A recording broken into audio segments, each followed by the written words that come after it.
Hello guys, and welcome to episode 5 of my Total War 3 Kingdoms playthrough, playing as Sun Jian on very hard difficulty. Today we are going to be continuing the siege of Jiangxia, and in the last episode I was deciding whether or not I wanted to assault it manually, and honestly I think I am, just so that we can take the opportunity to see the wars on the battle map in a relatively safe environment, because I think it's very unlikely that we'd lose this battle. So it allows me to see how easy or hard these sort of settlement assaults will be in future. But before we actually assault the settlement, let's assign this general skill for Sun Jian. He has 3 choices available: mobility, which gives him extra authority, morale when attacking, and battle running speed; zeal, which gives extra expertise, melee armor piercing damage, and melee attack rate; or passion, which gives him extra instinct and the melee damage for all shock cavalry. Passion would be really good when he actually gets his retinue up and running. Zeal's fantastic for dueling, and mobility is great in general for his army. And we could stack mobility and fury for the massive morale bonuses. But I think for now I'm actually going to go for zeal and make him superb at dueling. With that done, let's go ahead and assault the settlement. We could fight a night battle, but if we do, we don't actually get reinforcements, so I don't think I'm going to do that. I want Sun Jian to be in this battle so that he gets experience for it. So let's fight it out in the day. Let's jump on in.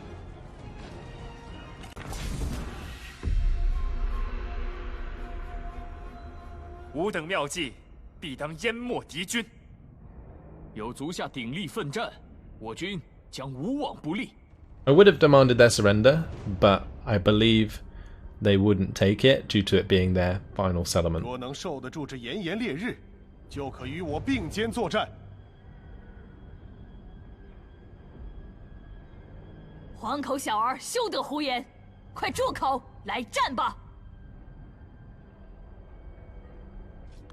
Let's do this.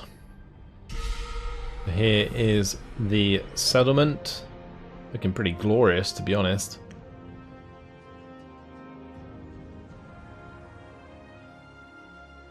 Wow.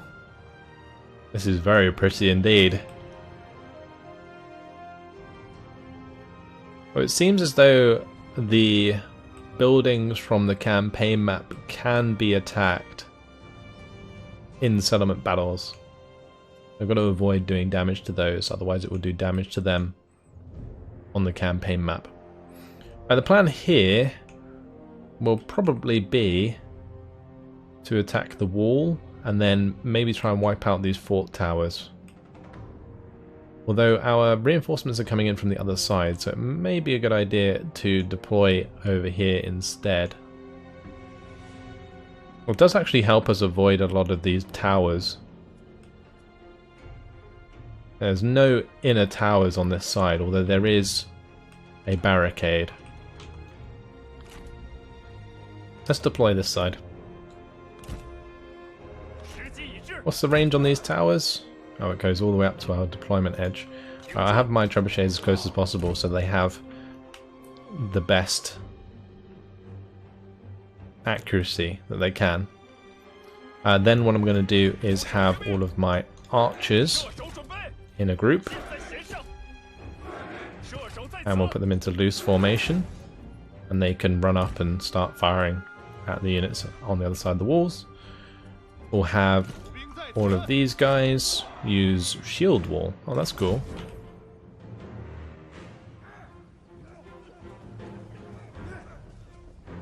That will make them very resilient to missile fire, so I can have them potentially move up straight away, honestly, and absorb that from the towers instead of the archers taking the fire. So we'll make that group 2. Then we have our spear units that can be group 3, I'll make them loose formation as well. Make my crossbows loose formation. They can be group 4. Wonderful. And that's it. Let's start the battle. I'm going to target the wall. Gee, let's target the wall on the right hand side.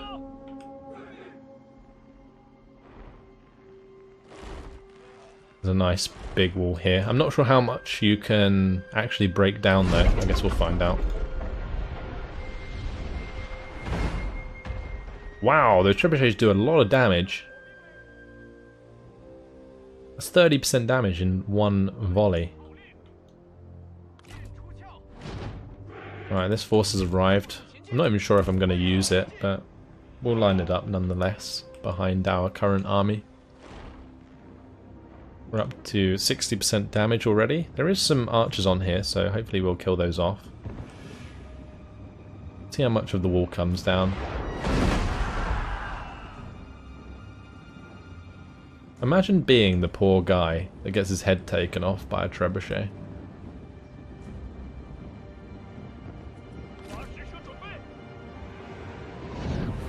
Okay. That breach isn't that big. I might need to break down more of the wall, but I am going to target now the fort tower here just to try and get rid of that.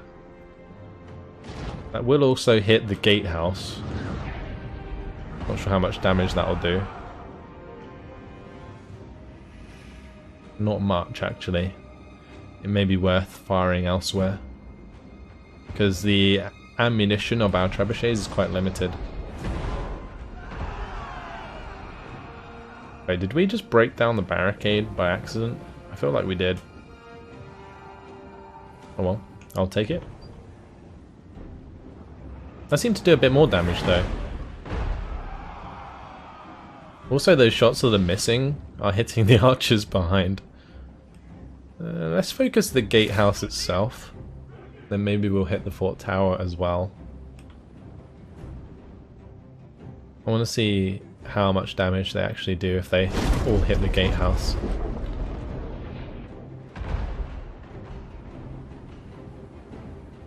Yeah, that's taken a lot of damage very quickly. Alright, well, we'll keep focusing the fort tower then. That will open the gate. That's 70% gate damage. I'm happy to have both the gate and this breach open, and then charge on through.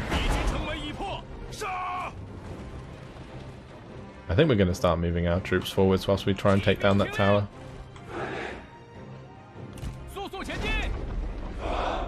That's the wrong units.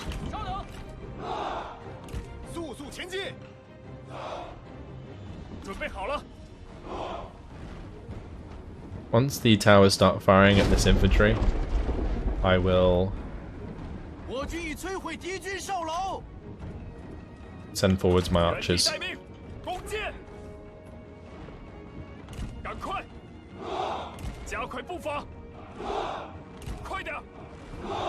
My archers do actually have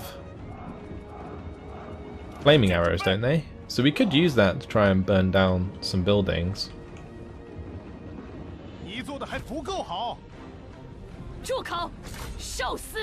I'm going to send Sun Jian in with Sun Jian and Huang Gai.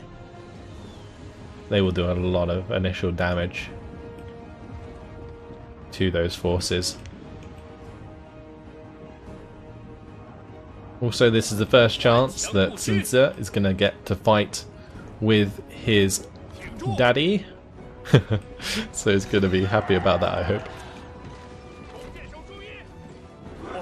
Right, these two can use flaming arrows, so let's do that and we'll target the tower. That's going to look really cool. Oh my. Awesome. It's already 100% fire damage. Wow. Okay, let's just stop that, put on fire at will, and then let them do their thing again.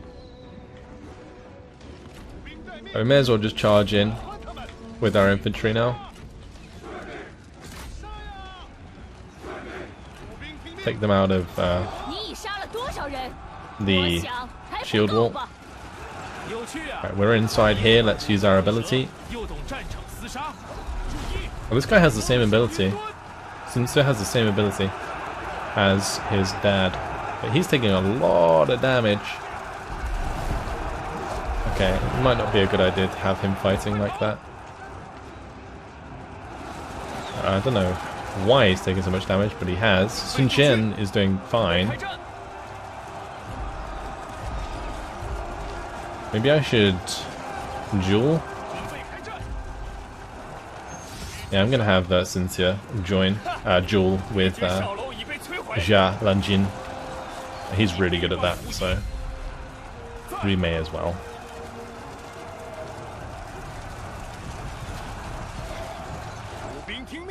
Well, let's have my archers target their archers, because at the moment we're kind of wasting our arrows.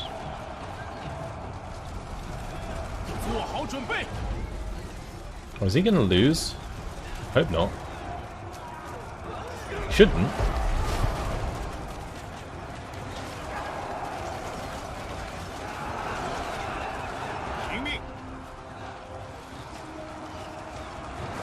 Can't actually see it at the moment because they're fighting in the gate. I think he's got it. Oh, it's close. Very close. It's only going to take like one more hit from either side. Did we get it?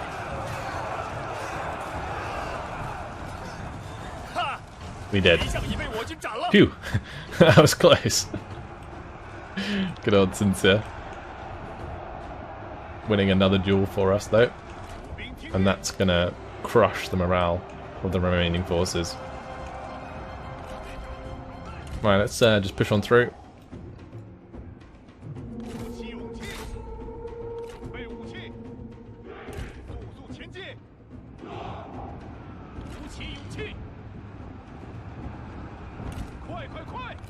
I think maybe Sun Jian took a lot of damage from this tower, potentially. Maybe that's what happened.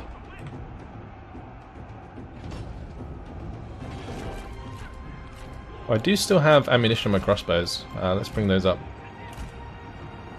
Put them into standard formation and run them inside.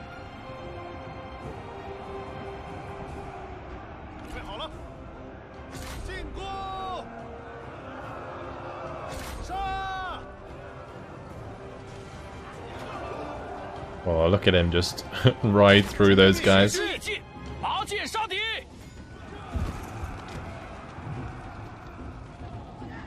He just rips through them. Doesn't even stop. Just takes them out.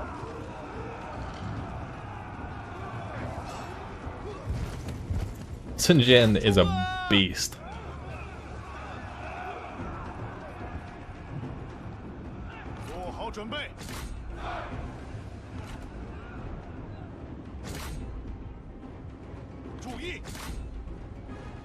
I guess I can have these guys all attack the spear guard whilst Sun Jian moves around and attacks the archers, because those archers are just kind of standing there peppering my units right now.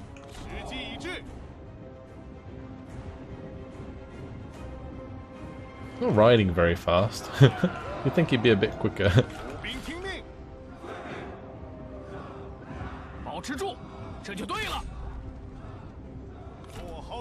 Oh, those towers hurt.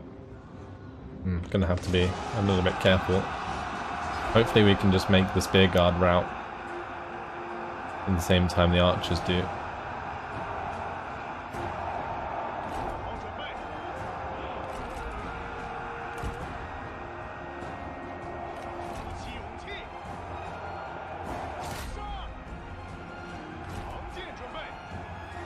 I'm surprised I haven't made them route yet.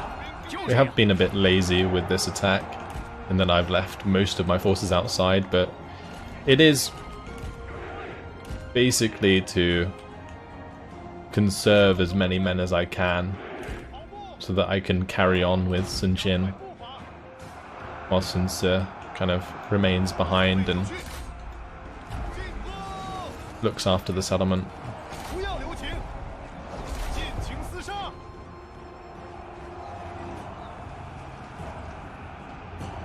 I'm just gonna capture this tower quickly.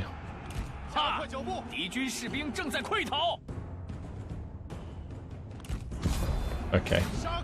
Well, Never mind. We'll claim victory. Thank you very much.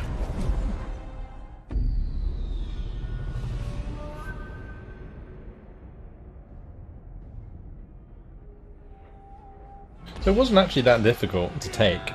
I feel like Sun Jian could have just done that on his own without Sun Ce, but we may as well have Sun Ce get involved if he's there, because then he gets experience. So we will occupy Zhengshe, and that is fantastic because it actually completes our challenge. Sun Jian plots a dynasty, which gives us a reward path of glory, extra population growth faction-wide, extra public order faction-wide, and extra income from peasantry faction-wide for 5 turns. Faction destroyed, Huangzhou. And a new challenge has been issued. A growing power unifies the south. If we are to secure the southlands for the Sun, then any warrior standing in our way must be destroyed. Warriors like the Liu family, whose fate is already sealed.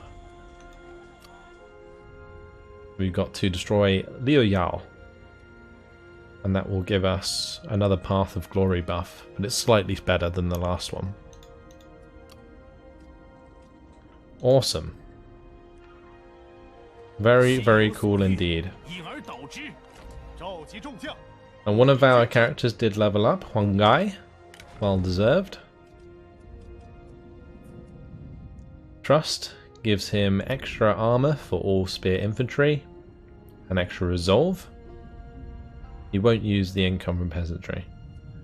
Intuition gives him extra expertise, chance of evading capture, and he won't use the income from industry.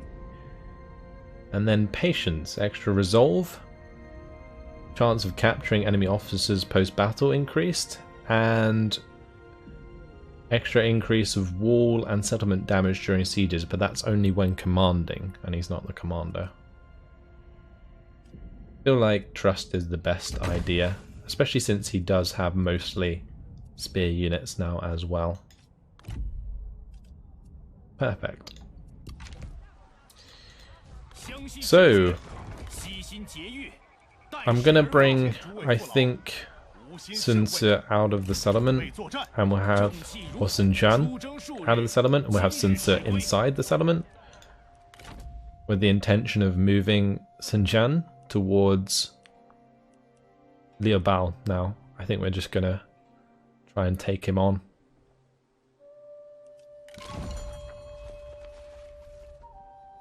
Okay, so that's been seen. We have people of merit, faction destroyed, mission success, occupation, friends. Chengpu and Guojia are friendly with each other, and so is Chengpu and Sun Ce. Nice.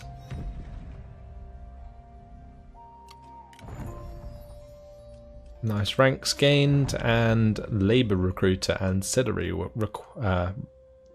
acquired. It's actually quite a nice ancillary. We've already seen that, haven't we?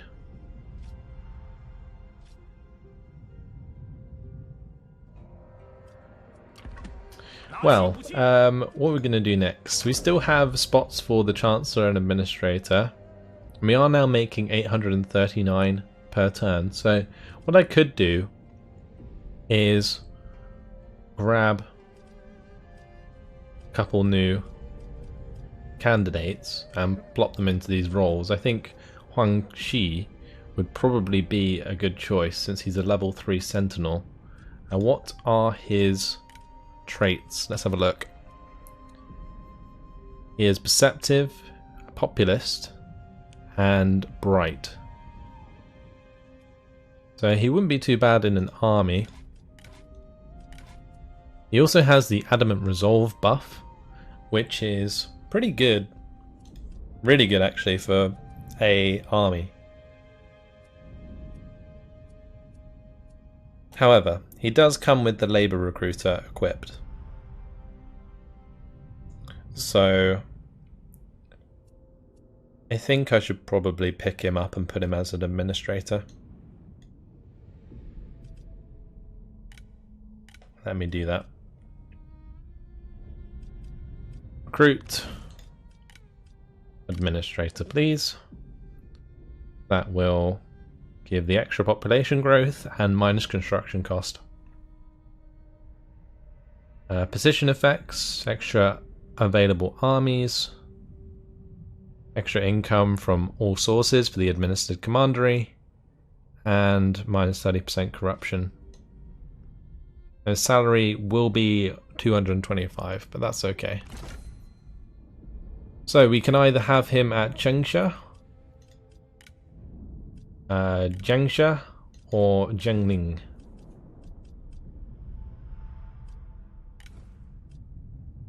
I'm not entirely sure where would be best. I guess Changsha for now, because that's making us the most income.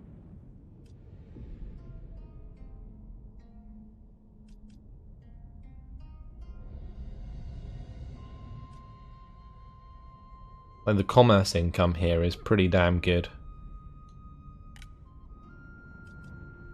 So let's confirm that. Wonderful. As for our Chancellor, I think I might save that for now. I don't see anyone who would be useful for that role. Okay. That offsets a bit of the upkeep of that guy.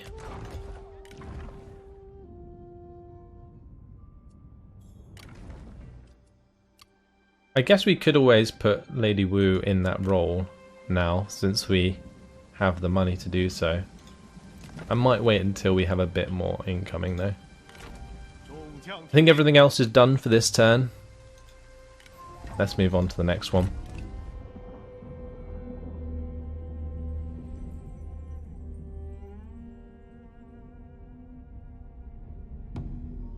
The Han Empire moving into our lands. We're going to have to go and hopefully defend Jiangling. Yuan Shu signed a peace treaty with Dong Min. And Sun Lu. Nice, we have another son. Our family tree must be getting very big. Jade bird. Over tea, you tell your general of your dream of a jade bird. The general takes a long sip of their tea, places the cup down, and looks you in the eye. A vision of a jade bird is an auspicious prophecy. The jade indicating imperial matters, and the bird a being that can traverse the gap between earth and heaven.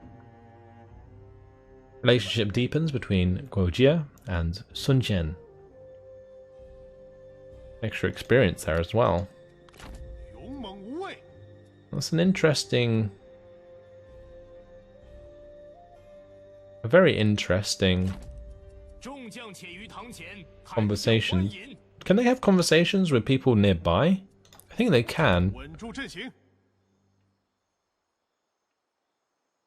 Yeah. Well, let's carry on anyway. We're going to split the force up now. Sun Set's going to stay here.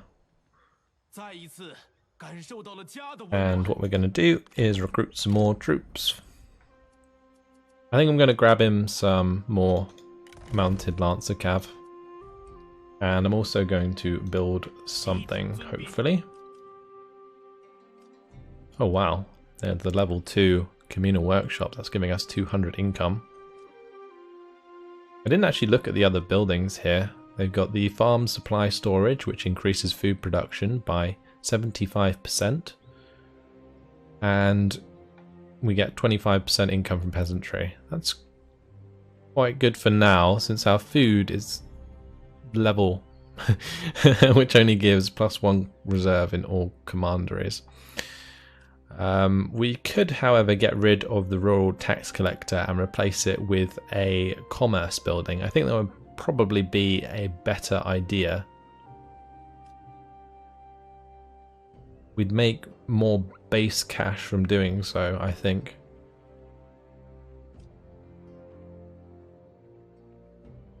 Saying that, this is free.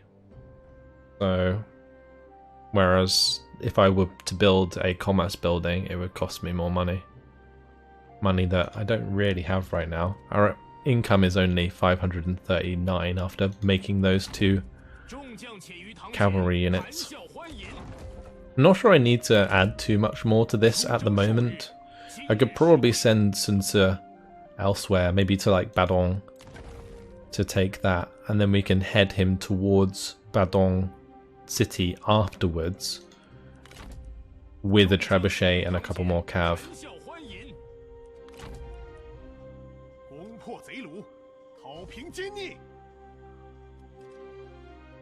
Right, traits gained.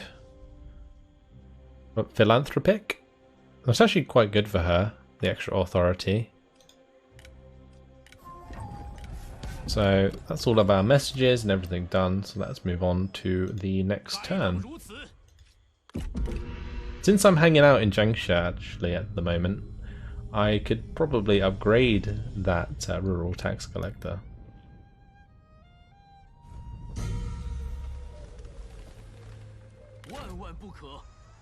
Well, this army is not actually that strong. They have depleted forces. I don't even think they could take this settlement at the moment because of the walls. So I might just ignore it. Although it could go round to our trade port, I guess. But again, I think the trade port might be able to defend itself. Maybe worth upgrading it. I also kind of want to upgrade this city though. This large town 2A city at our capital.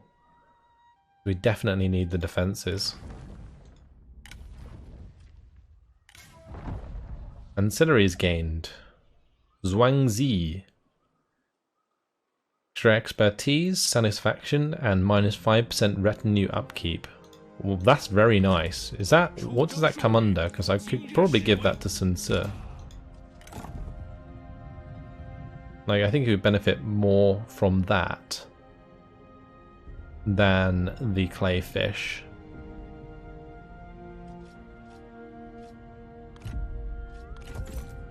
That would save us a lot of money as well, because this cavalry costs the most upkeep, I believe.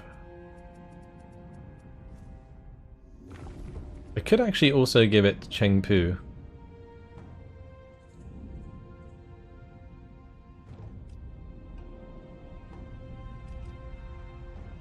And then we could maybe give the builder set to Huangxi.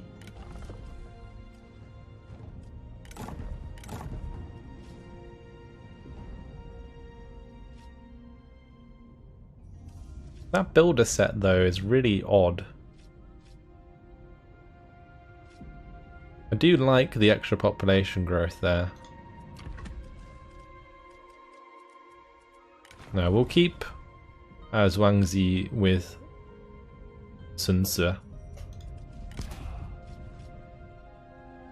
And I guess I may as well just equip that for the extra resolve. I'm not sure if that makes too much of a difference, but it's fine for now.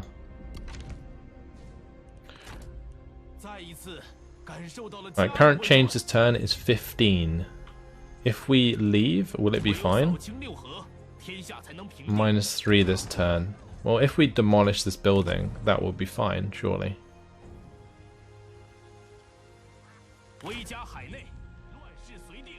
Okay, so let's move Sun Jian towards Jiangling, and we'll move Sun Jian towards Zhangyang.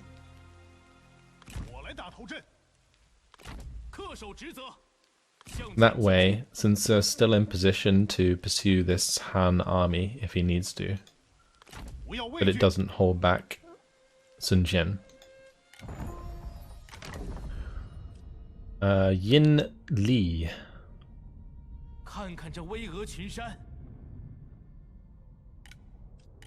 What is his traits? Oh, he's not very good. He's actually got the Dynasty of Steel buff off the bat, so in an army, again, he'd be decent, but otherwise, no. Have a look at the traits of these other guys just in case.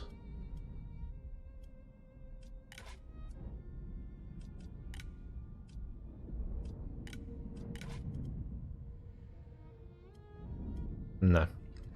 Okay, that's fine. All of those aren't ideal at the moment. We do have construction available. Let's put the money into the trade port. I think that would be a safe bet.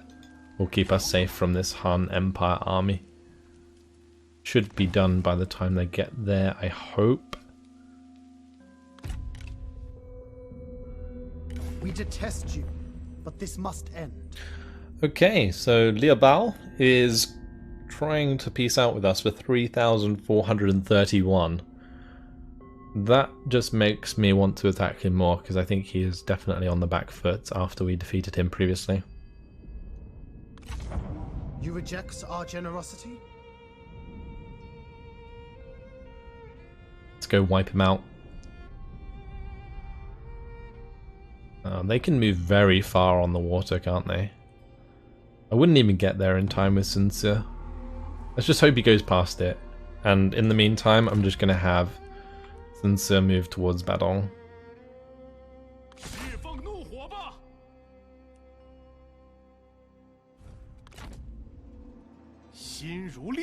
Let's move through the forest here towards Sangyang. I would have gone through past the Toolmaker, but I think the Toolmaker would have blocked our path. And I don't want to attack the Toolmaker before I attack the city, because I'd rather sit in the city and replenish here before going back to the Toolmaker. Like, attacking the city with depleted forces from the Toolmaker would be a bad idea. Alright, that demolish is fine.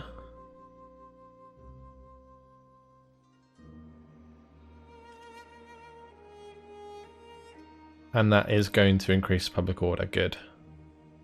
And we've got to remember that we do have a +5 public order buff at the moment. So once that's gone, this will currently be -1. There's no point in rebuilding the tax collection. I think I'm just going to save some money and we'll build something better.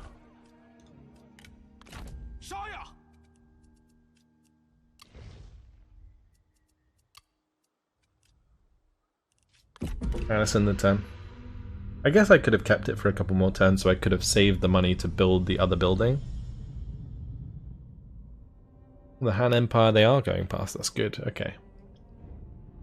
I definitely thought they were going to attack me there. I was just hopeful that they wouldn't. But looks like I was... well, that paid off. Chance to gain an ancillary for Sun Jian, Master of Trade. Alright, let's move towards Badong. There is actually an army here. Alright. Herdsman, +2 resolve and enables formation wedge for own army. Extra mass charge speed and charge bonus, minus armor and speed. And the clay ox.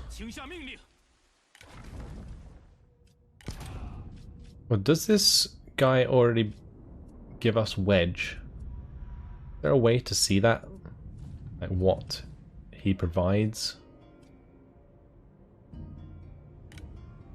Effects list. Ah, here we go. This is what we want. So if I do this, does that add wedge formation? So he's got disciplined.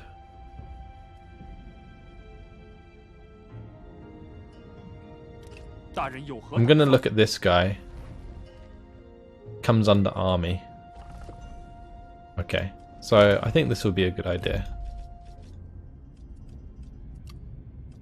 So now, under army, he should have that available. The wedge formation. Maybe it takes a turn to add, but that's okay. Surely I can give that clay ox to someone. Maybe to Huangxi. Although Huangxi really likes me.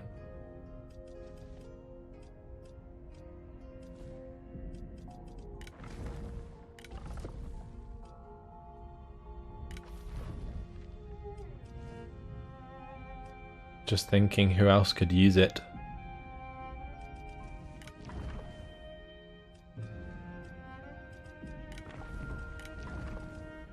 Let's just give it to Huang Shi for now, since no one else needs it. That's cool. Alright, reforms. Where are we going next? We've got the plus 10% income from all sources.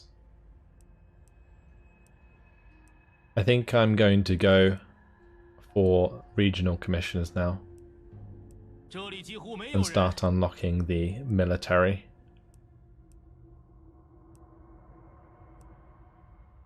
Saying that, Bureau of Banditry gives +2 public order, but requires the rural tax collector. It may be worth building this so that we can get that public order bonus, then destroy the building. I wonder if that would work. Although we can't do it this turn. I mean, I think we have to choose a reform, we can't skip. It wouldn't be too long until it came round again anyway. Let's go for regional commissioners. And then we'll go for military markets, I think.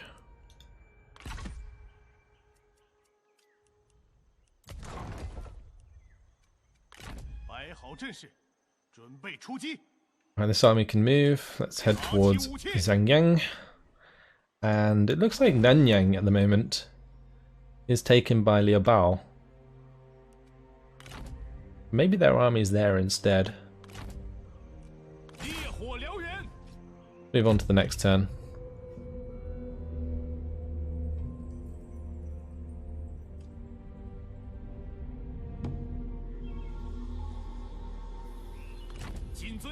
Let's attack Badong. And it looks like this should be a relatively simple battle.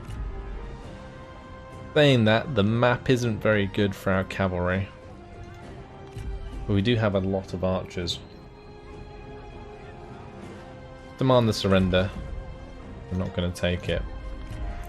Well, the first thing we're going to do is probably just duel this guy and kill him.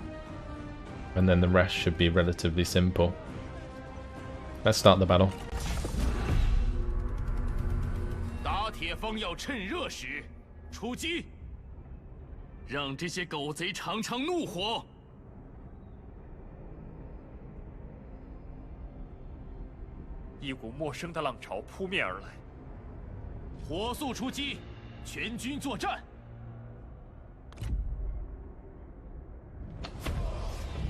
How do we want to play this out?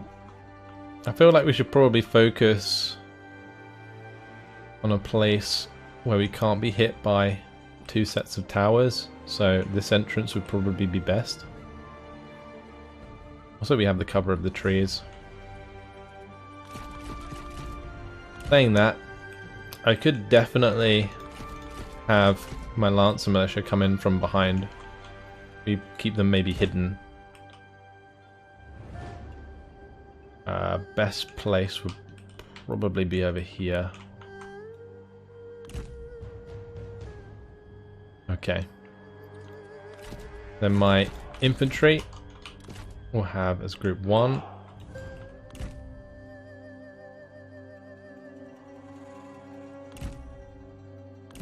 All our archers as group 2. Crossbowmen is group 3. Cav can be group 4. Let's start the battle. Okay, cool. So we're going to put these into loose formation and we're going to run up. And hopefully just pepper them to death. Do the same with the crossbows. Gonna move up Chengpu with them so that they get the tempered deflection buff. Although that doesn't really work for archers, I think. It will only work for my infantry. So let's keep them near the infantry. Because crossbowmen and archer militia I don't think it have any missile block chance. Yeah.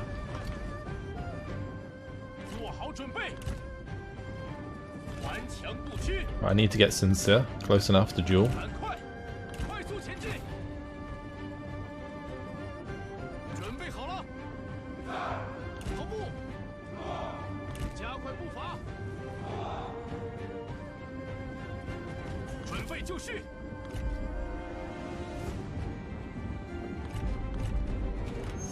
Alright, let's go, boys.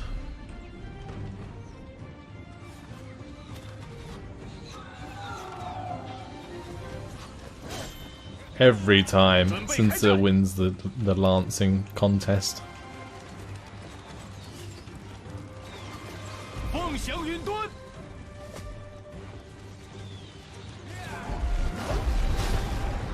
Oh, he's gonna kill him. Oh, he's gonna do so good. Come on, Sincere.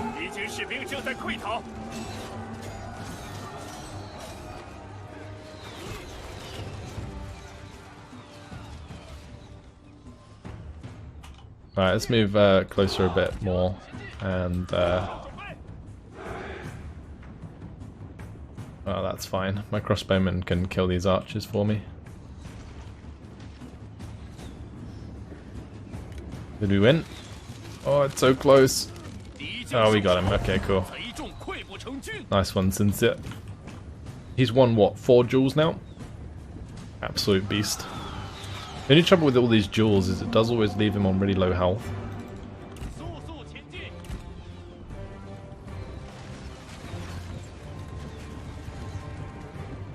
Right, I'm going to start moving up my troops now.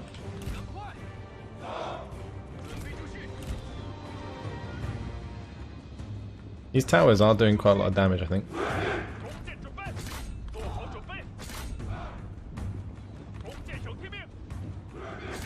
Let's focus on their archers as well, because I feel like we're taking excess damage for no reason.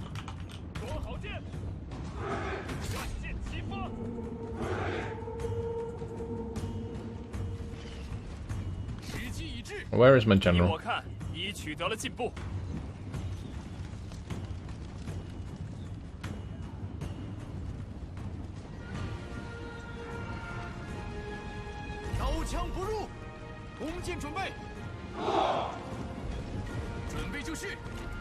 We can actually use the formations here with the axe band, which are taking some shots from the archers. That's fine.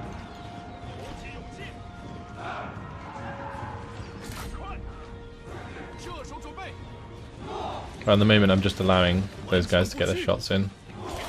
So going with the saber militia here.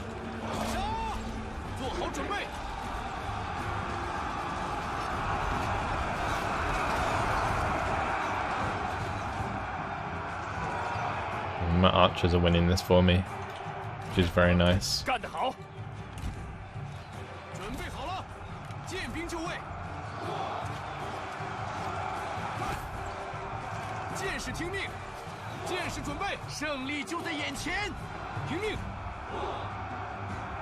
I still have my cavalry that I can use, I just haven't really seen an opportunity to bring them in yet, because there's still like units behind. I could use them to clean up the units that are running away, but I don't know.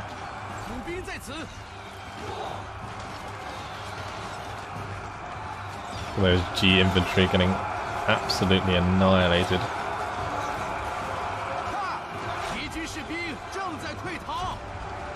Come on, kill the G militia. Look, I have the counter here. My saber militia should counter the G militia.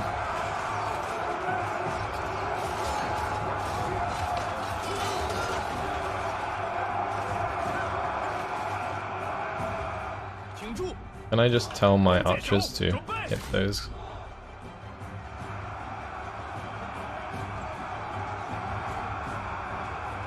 Shoot them in the side a little bit. Maybe that'll work.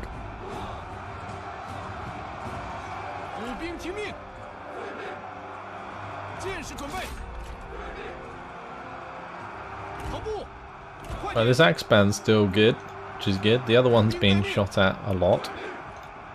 Do we have this available? We do.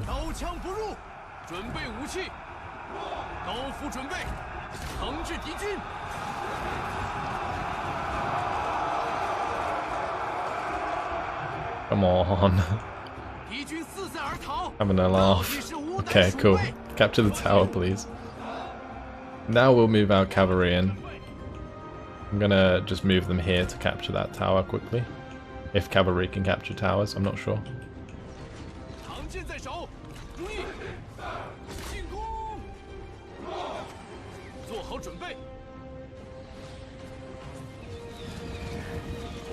Look how much damage the archers have done to all of these units. Still have the G infantry captain to kill.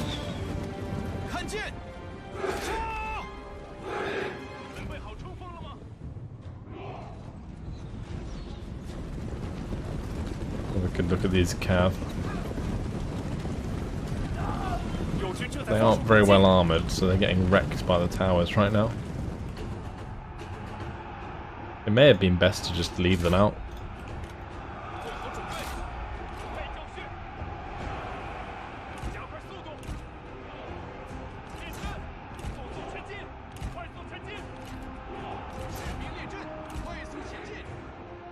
We did capture the tower, that's good.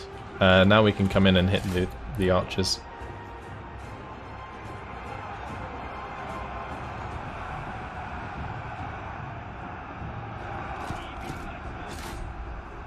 Get them some kills.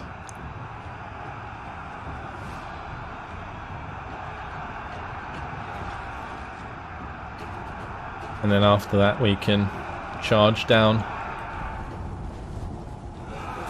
Oh, ouch. That's gotta hurt. Yep, that's wrecked them. That's going to allow us to capture the centre. And then we'll charge down into the Sabre Militia, because I believe capturing the centre here does reduce their morale. That should make this charge just massive. There he goes.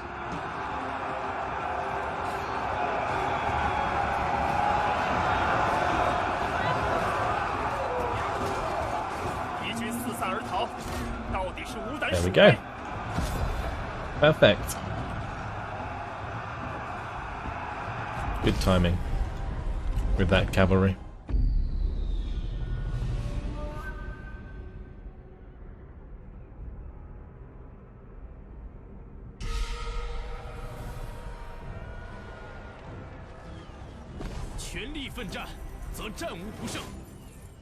"21 heroism gained." Very good. We shall occupy it, since we want to probably hold on to it. And with the extra money, I might actually upgrade it. That actually isn't that bad of an investment, since it does give us a much larger garrison and that little bit extra income. And we are going to probably just sit here for a little while, replenishing, and I might take the opportunity to recruit a couple more guys as well, so that I can attack Badong, because I think I need more infantry, so I'm probably going to get rid of these arch militia, or at least replace them. They are level 4 units, which means they are buffed quite a bit, but I don't know. I feel like I need more axe band or saber militia, or maybe something even better than that, like the mercenary infantry.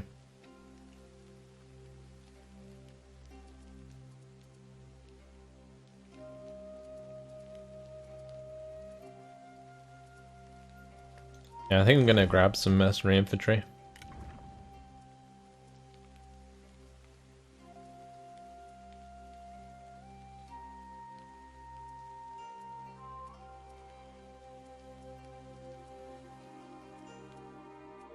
Actually, let's grab a couple of these Jian sword guards.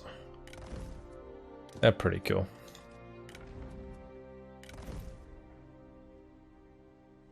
That will provide us with a very good front line. They're also cheaper than the mercenaries.